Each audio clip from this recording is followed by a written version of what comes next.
சூர்யா, இங்க இன்று நடைபெற இருக்கக்கூடிய பிரதமர் மற்றும் அதிமுக பொதுச் செயலாளர் இடையிலான சந்திப்பு அரசியல் ரீதியாக என்ன மாதிரியான ஒரு தாக்கத்தை ஏற்படுத்தும்? அதாவது கூட்டணி குறித்து 2024 தேர்தல் குறித்து எல்லா விஷயங்களும் வெளிப்படையாகவே இருக்குது. அதாவது 2024 2 பேரும் எப்படி தனித்தனியாக தேர்தலை சந்தித்தோம், நிறைய மனஸ்தாபங்கள் இருந்தது, கருத்து பரிமாற்றங்கள் இருந்தது, எல்லாமே இருந்தது. எங்கள் கூட்டணியில் நிறைய கட்சிகள் இருந்தாங்க, அவர்களுடைய கூட்டணியிலையும் நிறைய கட்சிகள் இருந்தாங்க. இப்போ தேர்தலுக்கு இன்னும் 10 மாத காலம் 12 மாத காலம் இருக்கும்போதே அதிமுக பிஜேபி கூட்டணி ஏற்பட்டுவிட்டது அப்படின்னு மாண்புமிகு உள்துறை அமைச்சர் சென்னையில் அறிவிச்சுட்டு போயிட்டார். இப்போ இன்னும் தெளிவடைய வேண்டிய சில விஷயங்கள்லாம் எல்லா கட்சிகளும் எதன் அடிப்படையில் ஒன்று சேர போகிறாங்க அப்படின்றது தான். இப்போ 2024 ஒரு சின்ன கணக்கு நீங்கள் எடுத்துக்கிட்டிங்கன்னா, அதிமுக பாஜக தனித்தனியாக போட்டியிட்டாலும் இந்த 2 கூட்டணிகளையும் இணைத்து திமுகவோடு ஒப்பீடு செய்தால் வெறும் 24 லட்சம் வாக்குகள் தான் வித்தியாசம் இருக்கு. அந்த வெற்றி பெற்ற திமுக அதிகமாக வாங்கியிருக்கக்கூடிய வாக்குகள். இது நீங்க இன்னும் டைசெக்ட் பண்ணி கீழே வந்தீங்கன்னா கிட்டத்தட்ட 66,000 பூத்தில் ஒரு பூத்துக்கு 35 வாக்குகள் விகிதம் தான். அப்போ ஒரு ஆன்டி இன்கம்பன்சி ஓட்ஸ் எப்படி மாறும், ஒரு 5 ஆண்டு ஆட்சிக்கு அப்புறமா மக்களுடைய மனநிலை எப்படி இருக்கும், அதுவும் சமீபத்தில் கடந்த 2 மாத காலமாக தமிழகத்தில் நடக்கக்கூடிய பிரச்சனைகள்லாம் எப்படி பேன் அவுட் ஆகும், இது எல்லாத்துக்கும் இன்னும் 10 மாத காலம் இருந்தாலும் இந்த 2 கூட்டணியும், அதாவது 24 தனித்தனியாக போட்டியிட்ட அதிமுக தலைமையிலான கூட்டணியும் தேசிய ஜனநாயக கூட்டணியும் ஒன்று சேர்ந்தால் நிச்சயமாக பலம் பொருந்திய கூட்டணியாக இருக்கும் அப்படின்னு எல்லாருமே ஒத்துக்கிறாங்க. இப்போ 2021 தேர்தல் கொஞ்சம் பின்னாடி போய் பார்த்தீங்கன்னா, இதே கூட்டணி தேமுதிக மற்றும் தினகரன் இவர்களெல்லாம் வெளியே வைத்து பார்த்தால் கூட 39% வாக்குகள். அப்போ இந்த கூட்டணிக்கு மக்கள் கிட்ட ஆதரவு இல்லை, பாஜக எதிர்ப்பு சக்தி அப்படின்னு சொல்றதெல்லாம் ரியாலிட்டியில கிடையாது. வெளியே என்ன வேணாலும் நம்ம பிம்பம் உடைத்துக் கொள்ளலாம். இப்போ 21ல் 39% வாங்கிய கூட்டணியோட தேமுதிகவும் தினகரனும் புதிய தமிழகம் கிருஷ்ணசாமியும் இன்னும் சில வெளியில் இருக்கக்கூடிய கட்சிகளும் சேர்ந்தால் நிச்சயமாக அது வெற்றி கூட்டணியாக இருக்கும் அப்படின்றது எங்களுடைய தீர்க்கமான நம்பிக்கை. அதுதான் அமித்ஷா திமுகவிற்கு எதிராக கடந்த கால வாக்கு சதவீதத்தின் அடிப்படையிலும் ஆட்சியின் மீதான அதிருப்தியின் அடிப்படையிலும் அது மாறும் அப்படின்னு சொல்றீங்க.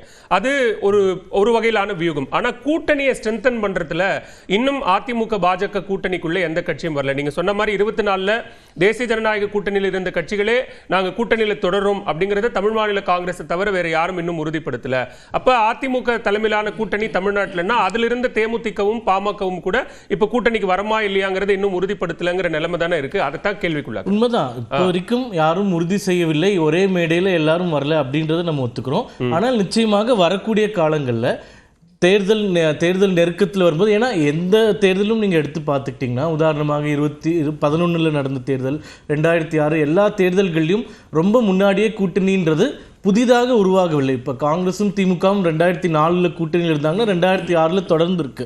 இந்த மாதிரி கூட்டணி அமைப்புகள் வருது இப்போ உதாரணமாக 2011 தேமுதிக அதிமுக கூட்டணி தேர்தலுக்கு 1.5-2 மாதங்களுக்கு முன்பு தான் அமைந்தது. அதனால இன்னும் லாங் வே டு கோ. நிச்சயமாக அமித்ஷா அவர்கள் சொல்லியிருக்கக்கூடிய பார்வை என்னன்னா, திமுகவை வீழ்த்துவதற்கு அனைவரும் ஒன்றாக இணைய வேண்டும். அந்த புள்ளியில அனைவருமே எங்களோட சேருவார்கள் விரைவில் அப்படின்ற நம்பிக்கை இருக்கின்றது. பிரதமர் இன்னைக்கு வரக்கூடியதும் எதிர்க்கட்சி தலைவர் பார்ப்பதும் நிச்சயமாக இந்த கூட்டணியில இன்னும் கொஞ்சம் இணக்கத்தை ஏற்படுத்தும் அப்படின்னு கட்சி ரீதியா நாங்க தேசிய ஜனநாயக கூட்டணியில 24ல் சேர்ந்து பயணித்த டிடிவி தினகரன் அவர் சொன்ன ஒரு கட்சியா வச்சிருக்கிறாரு. திரு ஓ பன்னீர்செல்வமும் கூட சந்திப்பதற்கான ஒரு அனுமதி கேட்டு இன்னும் அதுல முடிவே தெரியல, சந்திக்க போறாரா இல்லையாங்கிறது கூட முடிவு தெரியல. அப்ப பாஜக இந்த அணியில் அவர் தொடர்ந்து பயணிப்பதை விரும்பலன்னு புரிஞ்சுக்கணுமா? அதுதான் நான் சொல்றேனே, இந்த கூட்டணி இறுதி செய்யறது கொஞ்சம் காம்ப்ளிகேட்டடான விஷயம்தான். எல்லாரையுமே பேலன்ஸ் பண்ண வேண்டிய ஒரு கட்டாயத்தில் இருக்கும். திமுகவை வீழ்த்துவது ஒற்றை புள்ளின்னு வரும்போது எல்லா விஷயமும் ஒரே நேரத்தில் ஃபால் இன் பிளேஸ்ன்னு சொல்லிட முடியாது. கொஞ்சம் கொஞ்சமாக தான் நடக்கும். நிச்சயமாக அதை நேர்த்தியாக கடந்து சென்று எப்படி திமுகவை வீழ்த்தி ஆட்சிக்கு இந்த கூட்டணி வரணுன்றதுல கவனம் செலுத்துவோம். நீங்க சொல்லக்கூடிய முரண்பாடுகள் சில பேர் பார்க்கணும்னு ஆசைப்பட்டு பார்க்க முடியாதது, அது எல்லாமே யதார்த்தம் தான். அதை மறுப்பதற்கு, அதை எதிர்த்து பேசுவதற்கு ஒன்றுமே கிடையாது. வரக்கூடிய காலகட்டங்களில் இந்த விஷயங்கள் எல்லாம் சுமூகமாக பேசி முடிக்கப்பட்டு ஒரு மிகப்பெரிய பலம் வாய்ந்த கூட்டணி அமையும் அப்படின்றதுல நாங்கள் உறுதியா இருக்கோம். அதற்கான முயற்சிகளையும் தொடர்ந்து நாங்கள் செஞ்சுக்கிட்டே இருக்கோம். முதற்கட்ட பார்வை எடுத்துக்கிற பேசலாம். திரு ஸ்ரீனிவாசன், இங்க கூட்டணி ஆட்சி தொடர்பா பாஜக தொடர்ந்து கூட்டணி ஆட்சியில் அமைச்சரவையில் அங்கம் வகிப்போம் அப்படின்னு சொல்ற நிலையத்தில் அதிமுக தனித்துதான் ஆட்சி அப்படின்னு சொல்லிக்கிட்டு இருக்கு. இந்த சூழலில் நடக்கக்கூடிய இந்த சந்திப்பின் அரசியல் முக்கியத்துவம், ஒருவேளை இந்த சந்திப்புக்கு பிறகாக அந்த சிக்கல்கள் எல்லாம் முடிவுக்கு வரும் அப்படின்னு எதிர்பார்க்கலாமா?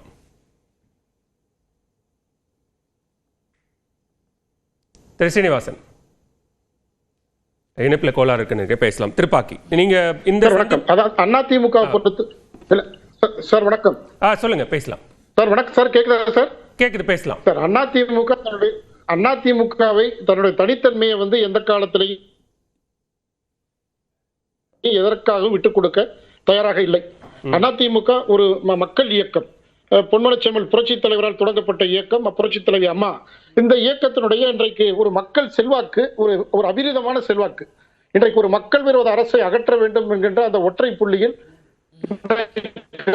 பாஜக கூட்டணியோடு இன்றைக்கு செல்லும் இடமெல்லாம் இன்றைக்கு அதிமுகவிற்கு மக்களிடத்தில் ஒரு மிகுந்த வரவேற்பு கிடைக்கிறது. அப்ப இதுதான் நோக்கம். என்னன்னா திமுகவை அனுப்பணும். அப்ப திமுகவை அகற்றணும் அப்படின்னா இன்றைக்கு எந்த வாக்குகளையும் சிதறடிக்க விரும்பாம தன்னை நோக்கி தேர்தல் காலம் இருக்கிறது, 8 மாச காலம் இருக்குது. அதற்குள்ளேயே பல்வேறு, அதாவது திமுகவை எதிர்க்க வேண்டும் என்று கருதுகிற எல்லா கட்சிகளையும் ஒன்றிணைத்து ஒரு மிகப்பெரிய எழுச்சி ஏற்படும். அது அதிமுக தான் இன்றைக்கு என்டிஏ கூட்டணிக்கு தலைமை வகிக்கு. தமிழகத்தை பொறுத்த வரைக்கும் தலைவர் ஐயா எடப்பாடியார் தான். அப்ப அவருடைய அந்த இசைவு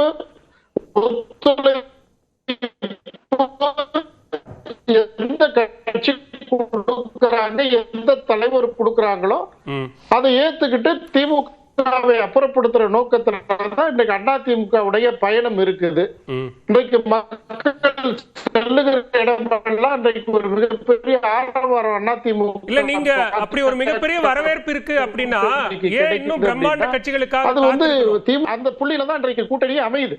பிரச்சனையும் இல்ல. வேற என்ன கேட்டீங்க? இல்ல, நீங்க அப்படி ஒரு பிரம்மாண்ட வரவேற்பு இருக்குன்னா ஏன் இன்னும் வேற சில கட்சிகள் வர்றதுக்காக காத்திருக்கணும்?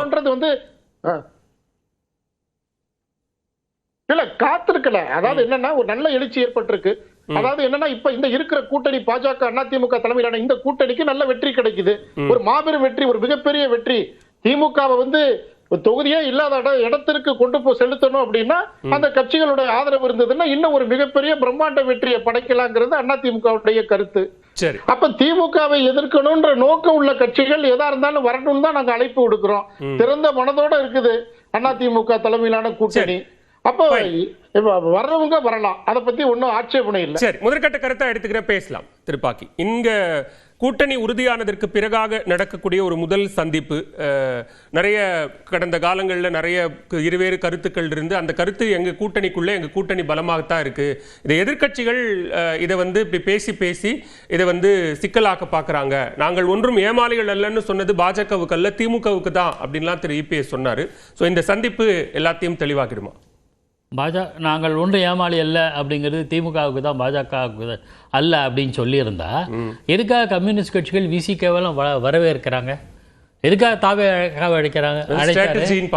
இதெல்லாம் யாருக்கு? கூட்டணி அமைக்கிறதுக்கு அல்ல, பாஜகவுக்கும் மறைமுகமாக மெசேஜ். அப்படியே இருந்தாலும் அது ஒன்றும் ஆளுமை மிக்க மெசேஜாகவும் நான் பார்க்கல. சும்மா சொல்லி வைப்பான் அப்படிங்கிறதா. சார், ஒரு கூட்டணி அமைக்கிறதுல ஒரு விஷயம் நல்லா கவனிக்கணும்.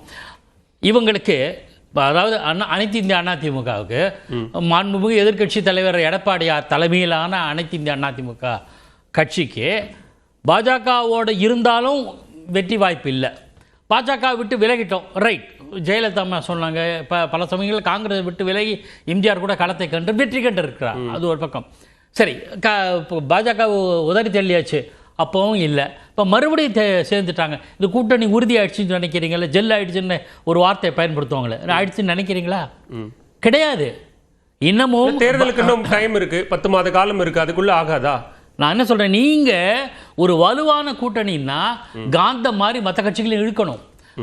எனக்கு என்னுடைய சிற்றறிவுக்கு, என்னுடைய அனுபவத்தை போட்டி 1977 அறிஞர் அண்ணா அவர்கள் என்ன பண்ணனா, ஆன்டி இன்கம்பன்சி ஓட்டு தான்.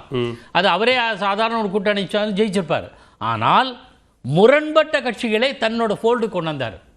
ஒரு பக்கம் ராஜாஜி, ஒரு பக்கம் கம்யூனிஸ்டுகளும் ராஜாஜிக்கும் சுதந்திரா பார்ட்டிக்கும் கொள்கை அடிப்படையில் வேறு ஆனது.